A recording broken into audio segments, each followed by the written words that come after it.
Hello and welcome to another episode of the Disruptive Dialogue. My name is Thomas Cotton and I'm your host. I'm also the founder and CEO of Redemption and Advancement Alliance, where our mission is to disrupt the cycles of incarceration.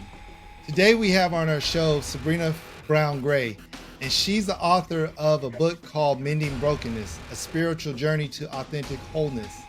Sabrina is a retired teacher who taught for 33 years and continues to teach adults at Roxbury and Masbury Community Colleges as an adjunct professor. Sabrina accepted the call also to preach in 2005 and was ordained an elder in the AME Church in 2008. She has traveled the world internationally and done missionary and educational work in Senegal and Tanzania. And she hopes to return to Africa one day with her passion for teaching and preaching. She is currently the founder of Using Hands and Heart Business and Ministry, focusing on using her gifts of teaching, disciple building, and mercy. Welcome to the show, Sabrina, and we're glad to have you today. Thank you, Thomas. It's a blessing to be here. I'm excited. I'm excited. Number one, just to be on this podcast, but number two, just to be able to talk about the book. And you and I have had many conversations about it. But Yes. this is a broader audience and a wider view to really sort of talk about something that has been real to me. Mm-hmm. Just brokenness. I guess I have to start back, and I don't know how long the podcast is, but I have to start back. When I accepted Christ when I was 8 years old at a Billy Graham crusade in Kansas City, where I'm from, Kansas City, Kansas.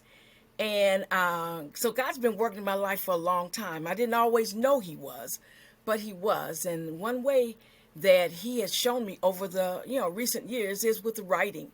As Thomas sort of told you, I've been teaching, and my teaching is more than just a vocational career. My teaching is a call. I'm called to teach, and I teach and called to preach as well. But God has just really spoken to me in recent years about writing. And if I had time, I'd go back and tell you, when I was a little kid, and I was sitting at my mother and sitting down by my mother's knee, and I was writing and I was illustrating. I was doing that. When I was 6 years old, I remember that. And I handed it to my mother, and I don't know, it was scribbled and it was little words here and there. But I told Mommy one day, I said, Ma, one day I'm going to be an author. And of course, my mother said, of course you will, Sabrina. I know you are. And lo and behold, here I am. Yes, I did just have my first book published through Zulon Press. And the title of it is Mending Brokenness. And I'm going to say a little bit about it. And then, Thomas and I are going to get into some conversation. But again, having walked with the Lord for several years now, there was times that I was broken. I was broken. And talk about a little bit in the book. Certainly didn't talk about all the times, but I did talk about brokenness. And God really pressed on me, that I needed to share that people needed to know that brokenness is okay as long as we don't stay there. As long as we know who is our mender in the middle of the brokenness or in the beginning or at the end, as long as we know that God is our mender.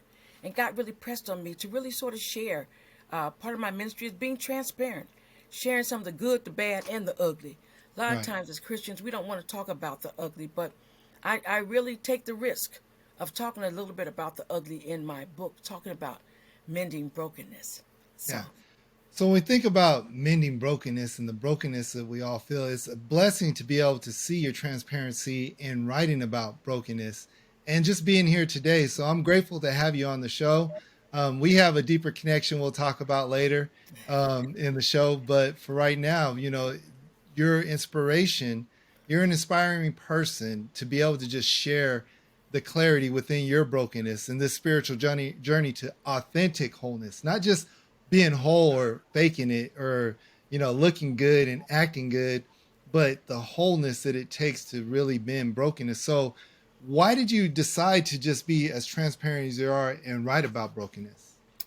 well, again, growing up and just my Christian walk, a lot of times you read Christian books, and a lot of times people tell you, you know, where they are now, how they, but they don't necessarily talk about the steps that they sort of went through, the ups and the downs, the 3 steps forward and 2 steps back. And again, in my relationship with God, and that's what I talk about in the book also, I became secure enough with him, and I talk about that in my introduction, that I no longer feel shame about the mistakes or the uglies that I've had in my life. And because I no longer feel that shame, because which a lot of times the shame and the guilt really don't allow us to be open with one another. Whereas I think, as you know, as a senior, that I have the responsibility with sharing, being transparent, letting people know that Christ is the one that you can share all your uglies with and all your brokenness with. He's not going to turn around and tell somebody. He's not going to throw it back in your face. And yet and still, he lovingly receives you, helps you. He gets down in the uglies with you and helps you to walk and mend through them. So I just felt that God was saying for me to share, not all, but I certainly do share some of my broken areas, really encouraging people to be vulnerable with God, to be willing to share with others as well. So one of the areas you shared right off the top was about divorce, and really getting into that book. It's just like it starts off really immediately. Like, here's some transparency of where right. this brokenness showed up in my life. Talk a little bit about that brokenness, of how it showed up in your life and you and the other person through this Ooh. process. That's again, we just don't talk about. We don't Yeah. talk about it, and it's almost like it's forbidden territory. And I don't mind entering into that forbidden territory. Yeah, I got divorced, and that was the last thing that I thought would happen to me.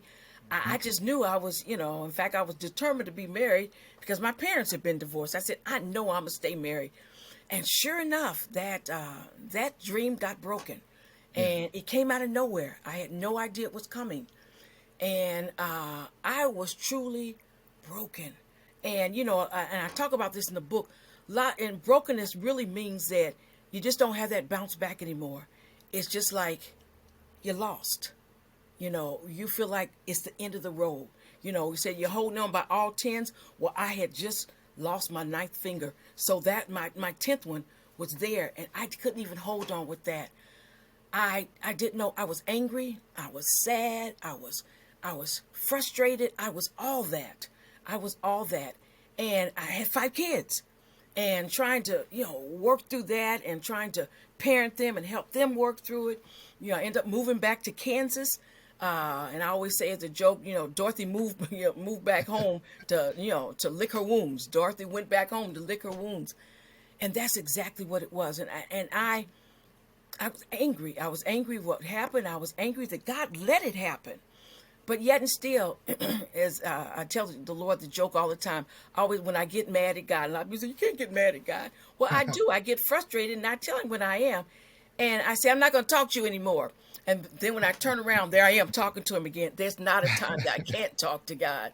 But that's just how wonderful he is. He knew, first of all, he knew this was going to happen. Second of all, he knew what I was feeling. And part of my mending with my divorce, excuse me, God did not tell me to deny whatever I was feeling. He said, when you're feeling hurt, feel it. When you're feeling angry, feel it. I was mad. I was cussing. I was fussing. I was all that. And God said, dance with it. I said, you say what? I dance when I'm happy. I dance when there's good music. He said, dance with your emotions. Right. Dance with every one of them. He said, don't deny them. But so many times you got to, pull yourself up by your bootstrings. Come on, hold it together. And that's what I was initially telling myself. Girl, hold it together. You can. But I just couldn't. I couldn't. And God said, you don't have to. I want you to dance. And God danced with me through my anger. He danced with me through my pain. He danced with me through my rejection. He danced with me. And he is the best dance partner there is. He never told me to feel ashamed of how I was feeling, but to dance with him and give it to him. And that's what I can testify, how God mended me. He mended me by allowing me to be right where I was. He didn't require and say, oh, well, you got to do this. You should have done that. You could have done that. He said, my child, be with me where you are. And when I was in those places, God began to heal me such that when that pain came, it began to not hurt as much. Not to say all the pain went away. When I felt rejected, God said, give it to me. And again, because of my relationship with him, I really was able. And there were times when I said, forget it, I ain't doing this.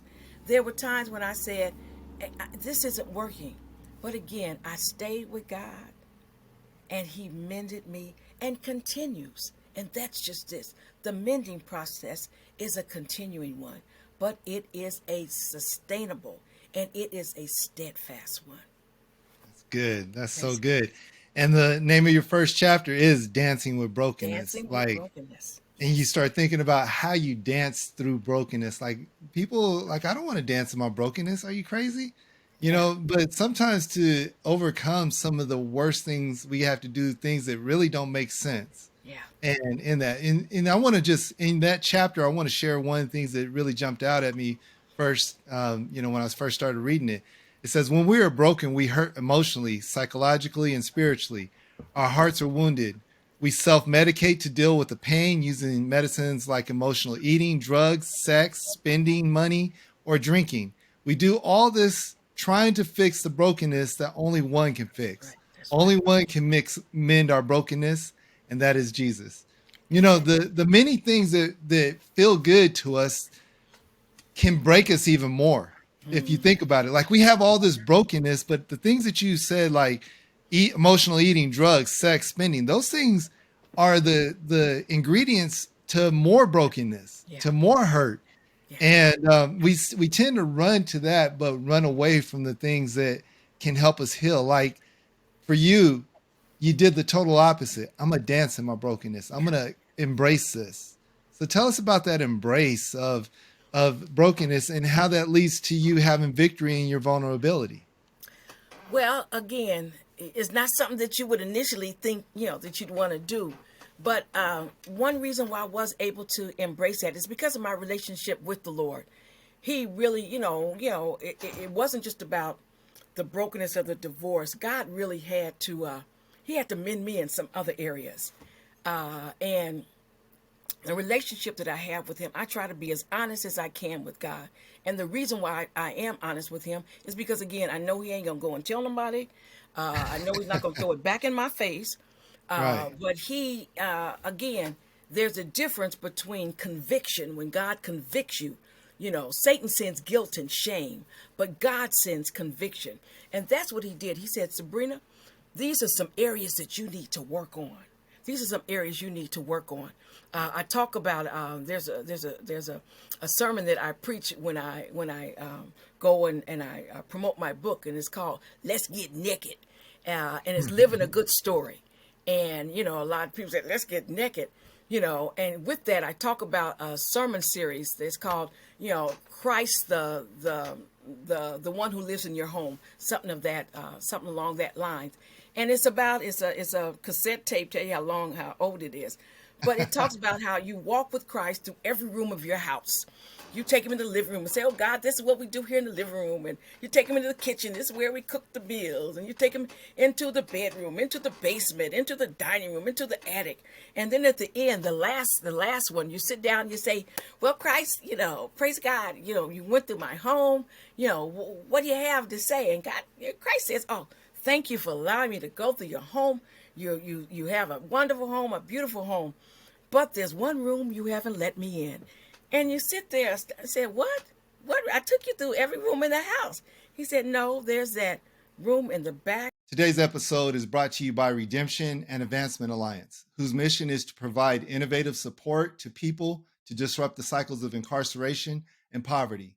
Go to www.redeem-advance.org to find out more information or make your $1,000, $100, $10, or even $1 donation to help support people who want to stay alive and free. Yeah, and this series talks about how you walk God through every walk God through all the rooms in your house, the living room, what you do there, and in the kitchen, what meals you cook, and in the bedroom and in the bathroom. You go through every house, every room in your house, even the attic and the basement. And then you sit down at the very end and say, God, praise God, I thank you for how you blessed our house. And Christ turns and he says, thank you so much for allowing me to, walk through your house and be a part of your house. But there's still one room you haven't let me in. And you sit there, bewildered and say, what, you try to go through it, say, what room, God? What room? What room? And, the Lord tells you that room in the back of your house around the corner with the 2 deadbolt locks on it. And you say, and you sit there shocked. And what God is talking about is that closet. And I believe everybody has a closet that they don't let God in. And it's the closet of all the good, the uglies, the hatreds, the jealousies, the all those things you say one day you're going to deal with, the unresolved things. And Christ said, I need to get into that room. And I don't know about you, but for me, there were some real things that I did not, that I was ashamed of, that I was embarrassed about, or that I regretted, a lot of regrets. And that's how good God is. He says, let me in there so I can clean the closet, so I can mend all those brokenness too. And sure enough, and that means you have to become vulnerable. And being vulnerable is difficult. Because usually when you're vulnerable, you're setting yourself up. That means you are, you're putting everything out on the table, which means that if you're not careful, somebody can hurt you because of your vulnerability. That you do not have to worry about with God. He'll never do that. But he wants us to be honest with him. And I talk about that in the book. We have to be honest with him and tell him all those things that are in the closet, those jealousies that we have, the hatred that we may have. Yeah.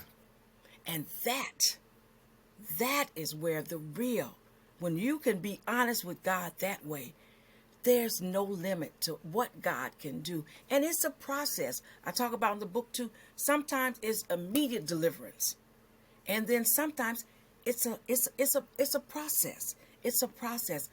But we need to step aside from in front of that closet door, let God in, and let him do the mending. Let him clean that closet out. And I guarantee you will become whole when he does that. Love it. I love it. It's interesting when you talk about vulnerability and, the things that God says he'll do for you. It reminds me of just taste and see, and you'll find that the Lord is good, right?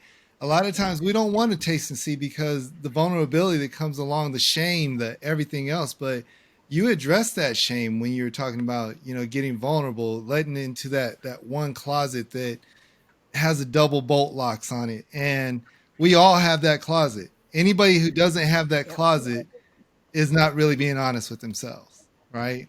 And they're just keeping it locked up. I can ignore it.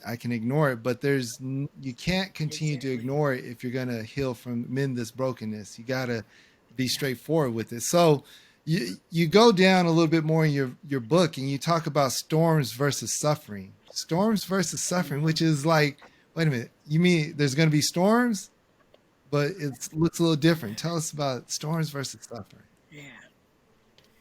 Oh wow, that was a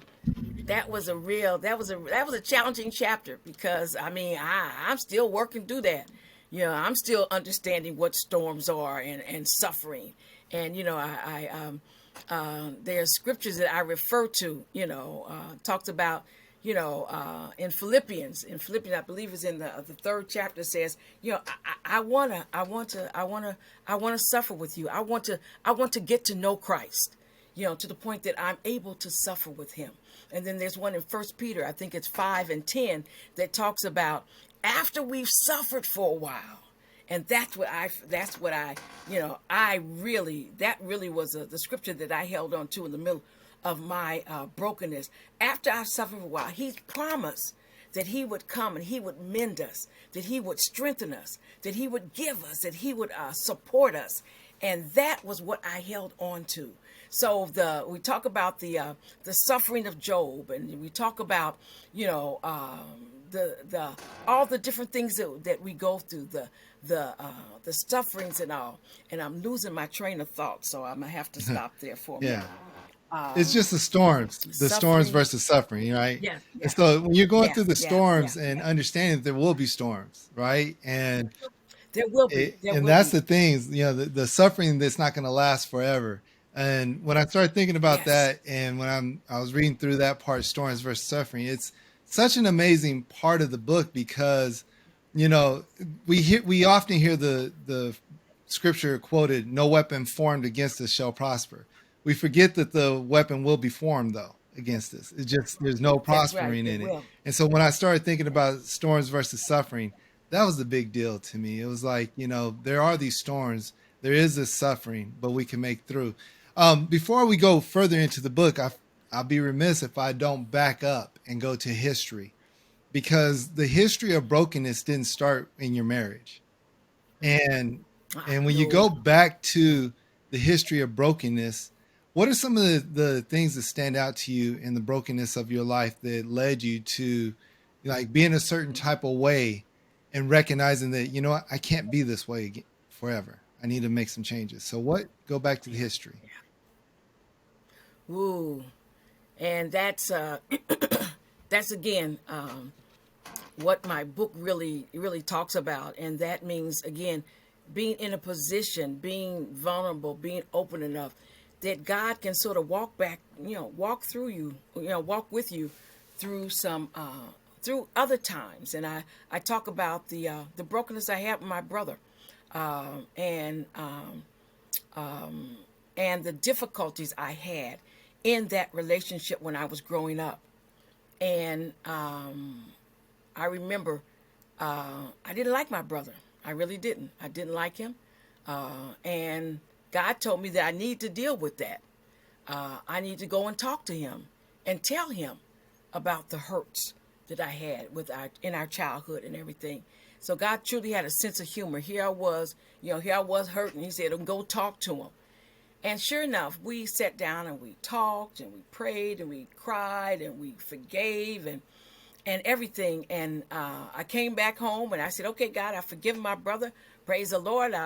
But then the next time I saw him, he said something that sent me right back to that same place. I said, God, what happened? I forgave him. And God told me, and that's the chapter in my book that's called Forgiveness is Like an Onion. He said, I had forgiven him. But the manifestations, a lot of times, of our forgiveness, it takes time. It takes time. When you've been hurt over a period of time, it doesn't just disappear. You have to, again, allow God to work it through and in your with your forgiveness and with your mending. Also, I remember with my father.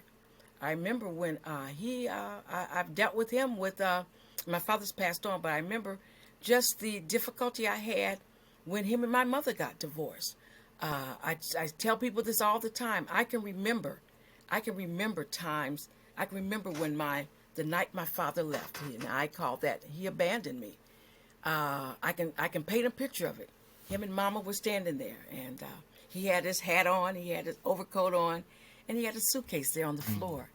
And I ran and I said, "Oh, Daddy, where we going? Where we going?" Oh, because my father worked for the railroad, so I just knew for sure we must be going to some kind of trip if he had a suitcase. But him and Mama weren't laughing; they weren't smiling. And he told me at that point, he said, "No, sweetie, we're not going on vacation." I said, "Well, you got your suitcase," and then he told me, "I'll be back to visit you." Now, as an 8-year-old child, I didn't understand be back to visit. You live here. What are you talking about? Be back to visit. But I remember that, and I remember that was one of my first real broken times that I really remember. And I talk about how we need to sometimes travel back in our past to allow God to really do some deep healing. And we have to deroot it.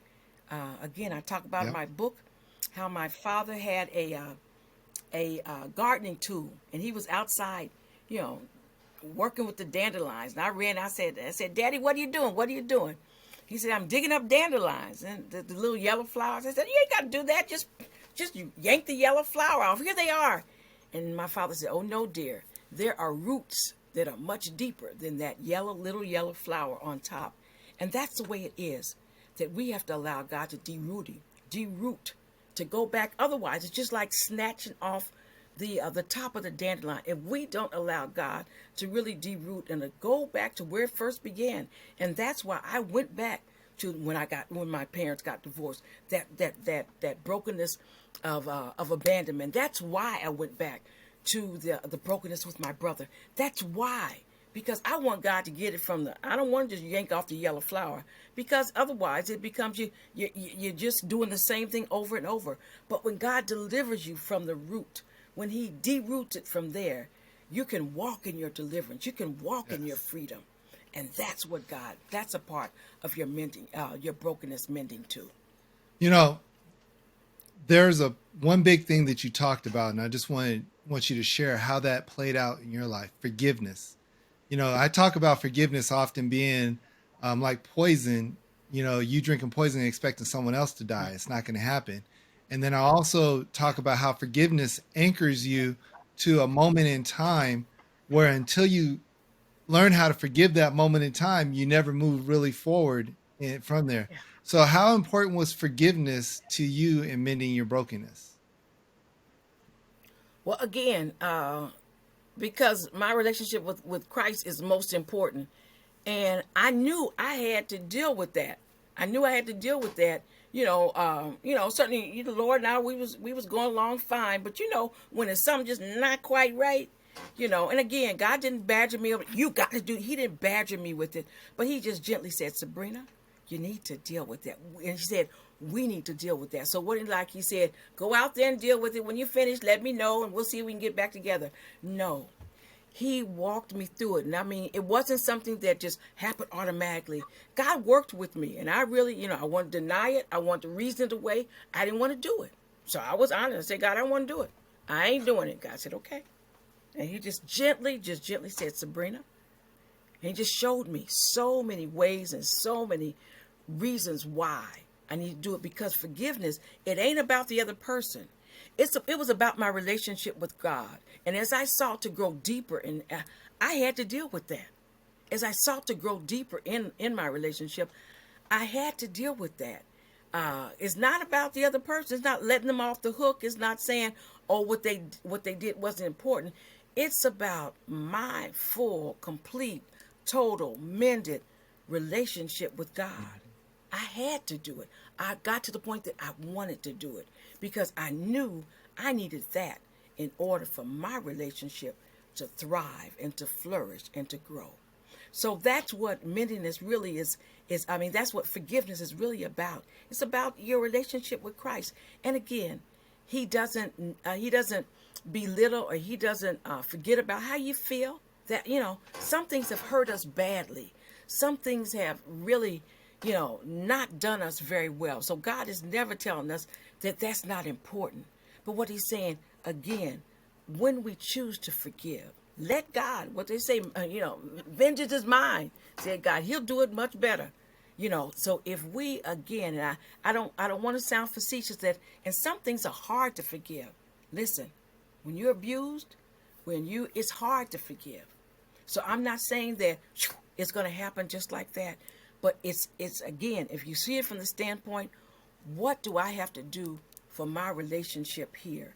God to take care of it here. And then the freedom that you feel as you start mending, as you start feeling that Yes. brokenness and those weights come off of you, it gives you that momentum to continue that forgiveness, to continue in that. And that's really the blessed part of forgiving and allowing. It doesn't mean that what someone else did was right, like you said. What they did was what they did, but the healing is all yours and everything else. So you have this part in the book called Connecting the Dots. And so talk a little bit about connecting the dots, and then we'll start going into some of the things that you're giving to people to help them overcome their brokenness. But what are connecting the dots?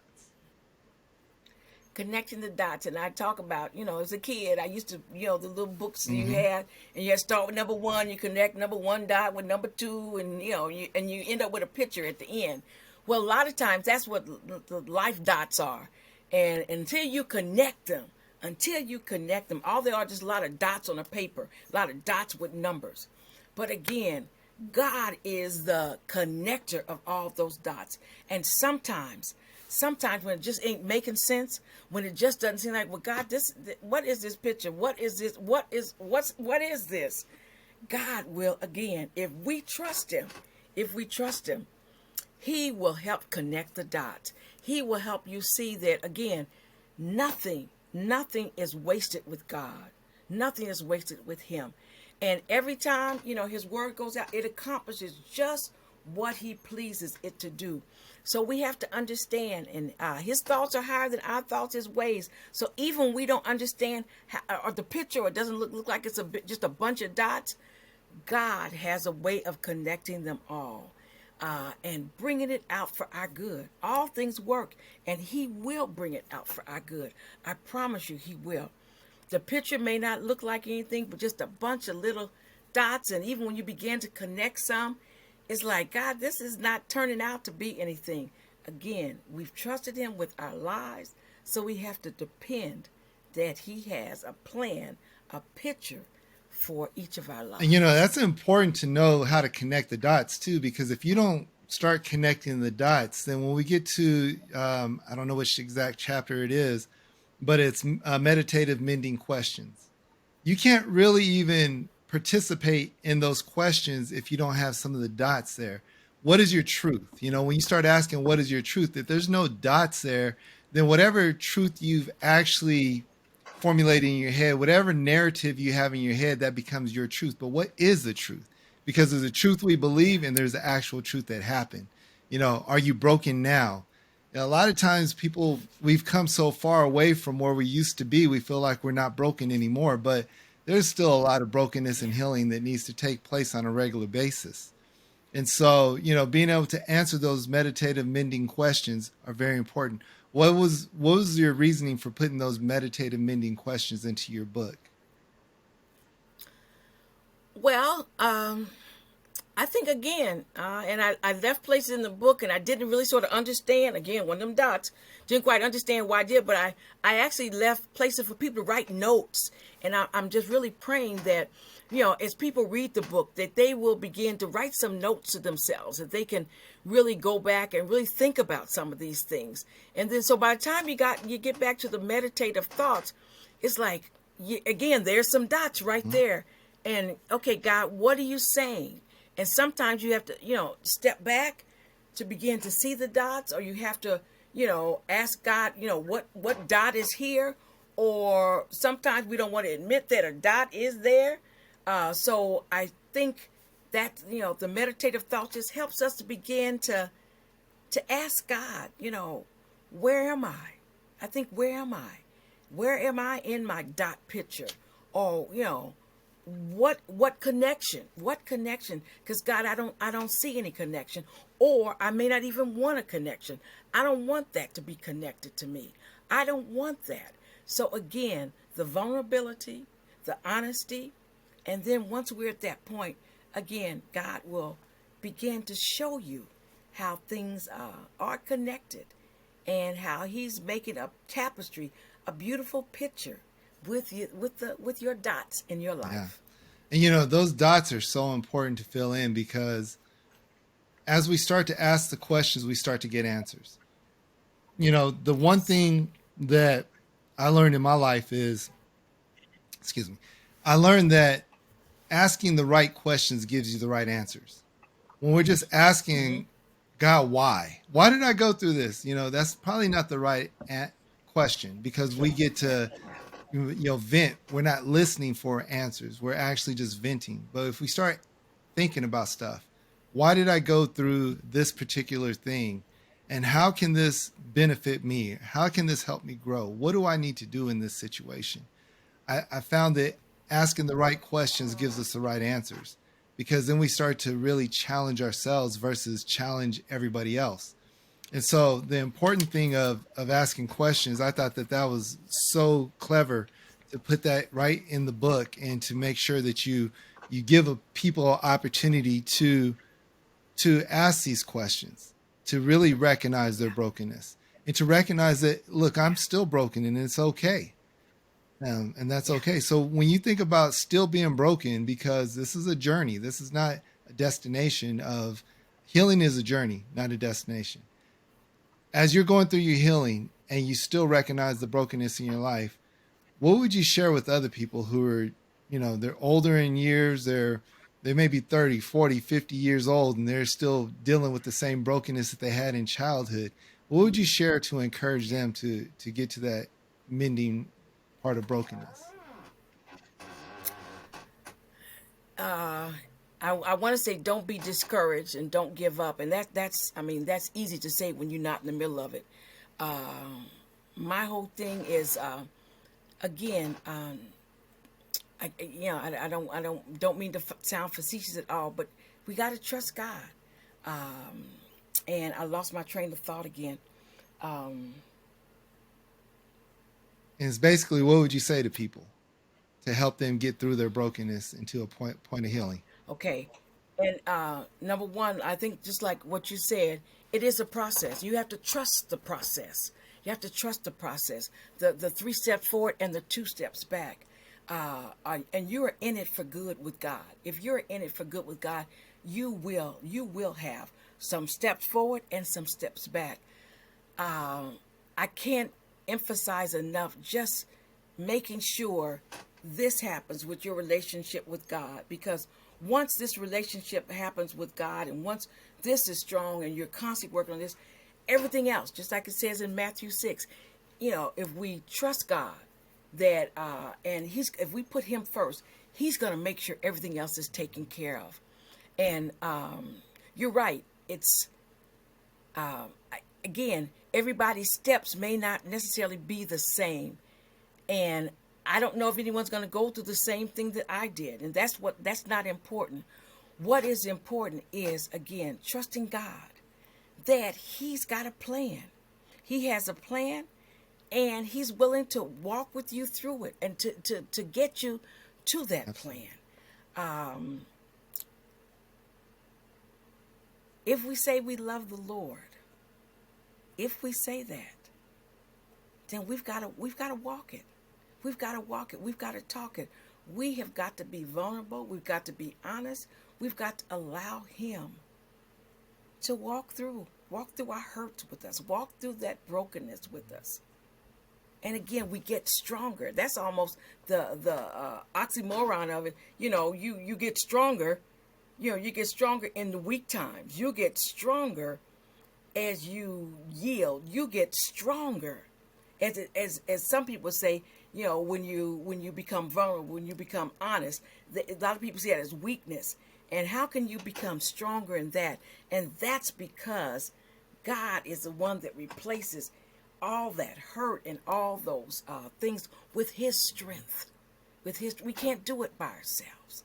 We can't. It's interesting. There's a couple thoughts that came to my head when you're talking. You referenced the verse in Matthew, and Matthew 6:33 is the one I think you're referring to, which is my Mm-hmm. favorite verse in the Bible. It's the one that leads and guides my life because there's a promise attached to it. Seek first the kingdom of God and his righteousness, and all these things will be added unto you. So it's kind of like, God, if I do what you ask me to do, which is seek you first, then you're saying all these Yeah. things will be added unto me. Well, God, if I seek you first and all these things aren't added unto me, you're a liar. That's what I used to think when I was first a believer. It's like, you're a Mm-hmm. liar. And, Understand?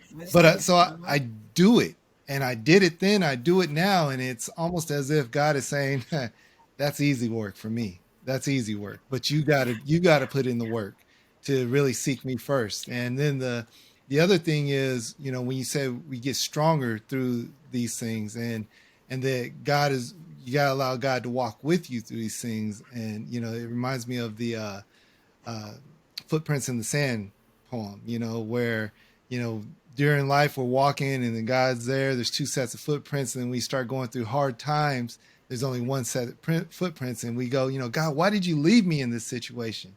And he's like, I didn't leave you. It's those times that I carried you. That's why you see one. Yeah, Carrie. Yeah, And yeah, so yeah, yeah. allowing God to be God in your life is very important.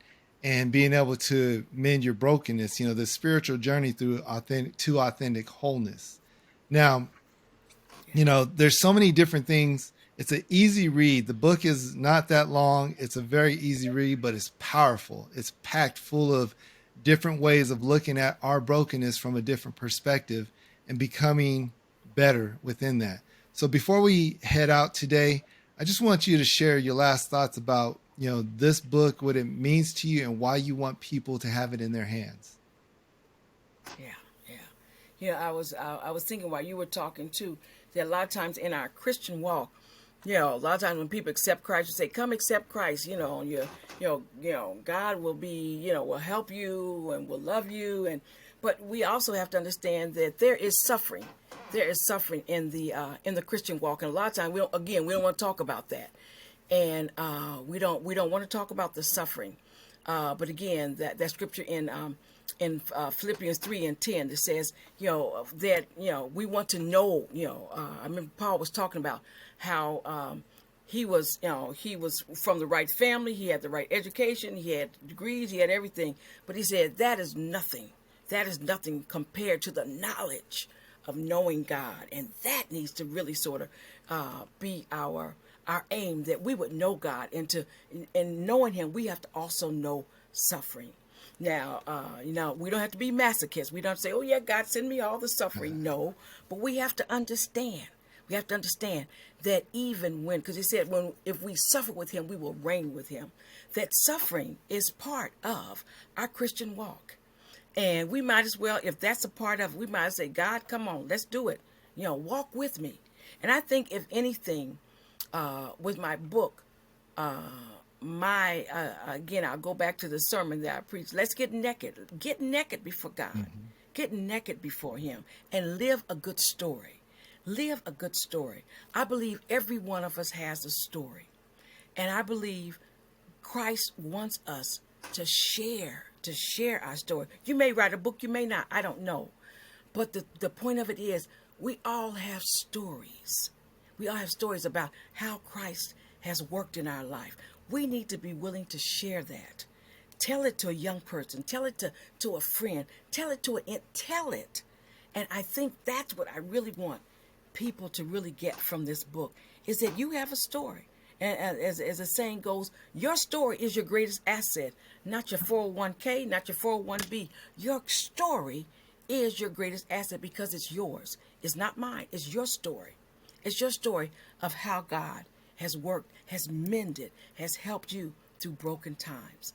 So I think that's the real thing that I really want people to get, that they have a story, that they will share it. They will share it, and that they will share it freely and openly. Well, your book and this podcast is the lead into our next series, which is Mending Brokenness, off the topic of your book and the title of your book. And we will bring in a lot of people who have those stories. One of the people we're going to talk to spent 32 years in prison. The next person, 26 years in prison. And, just people who have gone through these stories, but how they mended their brokenness and the way they're still mending their brokenness. And the lead in from this book is such a great way of being able to introduce their stories and really talk about it, because not only are we going to talk about personal brokenness, we're going to talk about community brokenness. We're going to talk about family brokenness and different ways that we can begin to understand how to heal some of these, bigger issues that we get to see in our society. But, it starts with us personally, working through our own brokenness. And so I want everybody to be able to get your book. Where can they find your book at? Mending Brokenness can be found either at Amazon.com, BarnesandNobles.com, or Xulon Press. So I have mine here, and it's on Kindle version. So go get the Kindle version. I got it immediately. We were talking. You said it. I was like, I'm going to get the book, download it immediately, and I'm in it. And so you can get on the Kindle version. You said there's also an audio version? The audio. If you go to BarnesandNobles.com or Amazon.com, they have the audio where someone's actually reading. Someone's reading my book. Awesome. So yeah. So it's just again, read it and write, just like Habakkuk, just like God told Habakkuk. Write it down. Write it down. So how can they get in touch with you or find you? What, you have a website? social media? Yes, I do. Yeah. Yes, I do. And I'm stopping right there because my website is not currently Okay, up right so we'll now. stop right here. It will be up. I do have, I don't know if I can give my email. I do have my email You give me address. email. So that or either, You I'm sorry. yeah. Okay. So All let's right. go ahead and do it right here. Uh, Go ahead and say how they get in okay. touch with you, and then we'll start there. So ready? Here we go. How can people get in touch with you? People can get in touch with me. I'm currently putting my website together, and I'm sure I will let Thomas know when that will be up. But in the meantime, it's sbwgrace77@gmail.com. And I welcome comments, questions, ideas. So S as in Sam, B as in boy, W as in water, the word grace 77 at Oh, that's gmail.com. amazing. So now Amen. I did talk a little bit earlier about we have a different connection. Sabrina is actually my cousin. And Sabrina and I have been cousins forever, but we finally met for the first time last year in July. First time we ever met. Yeah. We did our family tree, and we found through our family tree the different family members and everything else. And we had a family reunion in Tulsa, Oklahoma. And that was our first time we met in person. We actually started doing calls and everything else a few years ago, and it's been amazing to really grow together and I really know. spend the I time know. together, and just the blessing that it is to find family that you never knew was there, and even mending Yeah. in that brokenness where there's this disruption Amen. in Amen. Definitely. family structures, Definitely. but now we're looking to we're put together our family and the family trees and the histories and continue to pass it on so that we don't have that disruption in life and family. So it's been a blessing, Amen. and love Amen. you, and I appreciate you so much. Thank you. Excited. God bless you. Love you too. And Thomas, may God bless you and pour into you and build you up on all sides. You may continue to do his work. Amen. Thank you. I appreciate that. And I appreciate everybody else sitting in on this episode of Disruptive Dialogue. Hey, we have about 7 more in this series that you're going to come, Mending Brokenness, 7 more shows. So we hope that you'll join us for this series that are coming up. Like and subscribe to our YouTube channel, our Facebook page, and always leave your comments. We love to hear your comments and how you feel about Amen. the Amen. show.